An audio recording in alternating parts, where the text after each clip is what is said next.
नमस्कार मित्रों, मैं मंजीत कुमार मौर्य अपने चैनल हायर एजुकेशन में आप सभी का स्वागत करता हूं।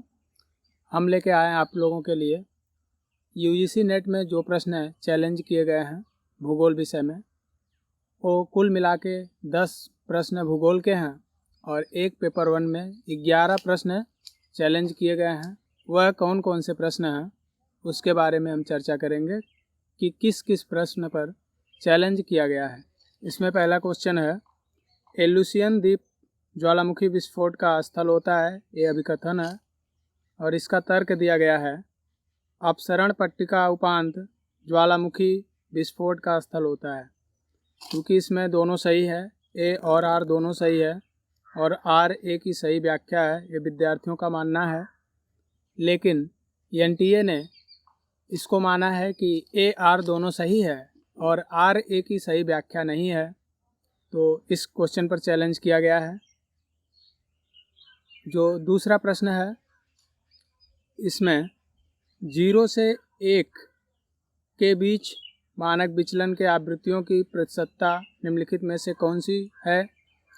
इसमें एनटीए ने जो माना है ए 47.73, लेकिन विद्यार्थियों का जो मानना है यह ऑप्शन 1 34.13 विद्यार्थियों का मानना है। इस प्रश्न को भी चैलेंज किया गया है। इसके बाद जो तीसरा प्रश्न है, इसमें पूछा गया है प्रश्न कि कौन सी तरंग सबसे ज़्यादा हानि पहुंचाती है, भूकंप की कौन सी तरंग सर्वाधिक विनाशकारी है। तो एनटीए ने इसमें यस तरंग को माना है, विद्यार्थियों का मानना यल तरंग है, तो इस पर भी जो है चैलेंज किया गया है। अगला जो प्रश्न है, बाढ़ रक्षित बस्तियां निम्नलिखित में समान रूप से मिलती है।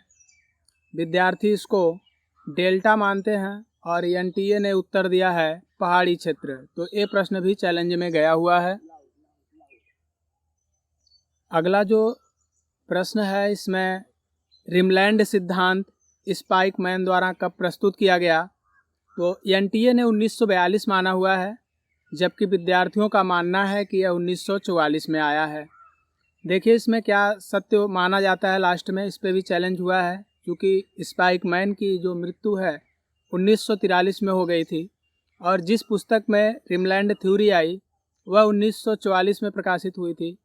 तो देखिए इसमें माना क्या जाता है, यह प्रश्न भी चैलेंज हुआ है विद्यार्थियों के द्वारा। अगला जो प्रश्न है, हिस्टोग्राम से एक प्रश्न आया था।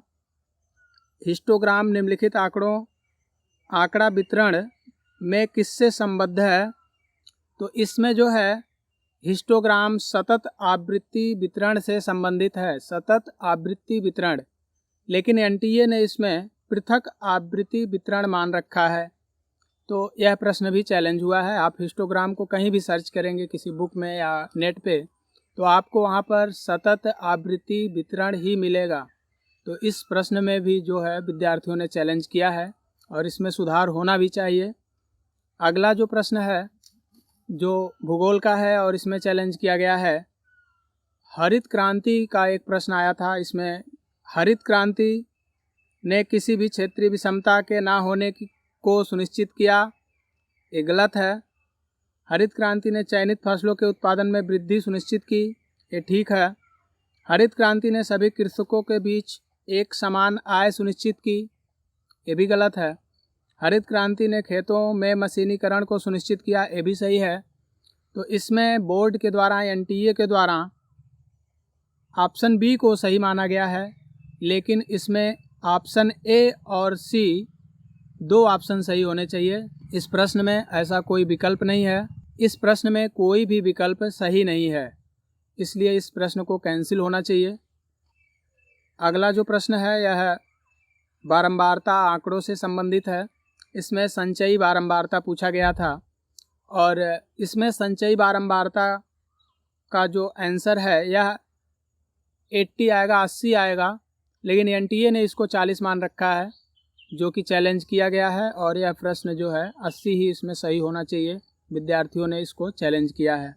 अगला जो प्रश्न है यह भारत और पाकिस्तान के सीमांकन बंटवारे के पश्चात किया गया, यह सीमा किस प्रकार की है। तो यह प्रश्न रिपीटेड है, एक बार और यह आया था नेट में। तो एनटीए ने इसको सांस्कृतिक सीमा माना है, विद्यार्थी इसे अनुवर्ती सीमा मान रहे हैं।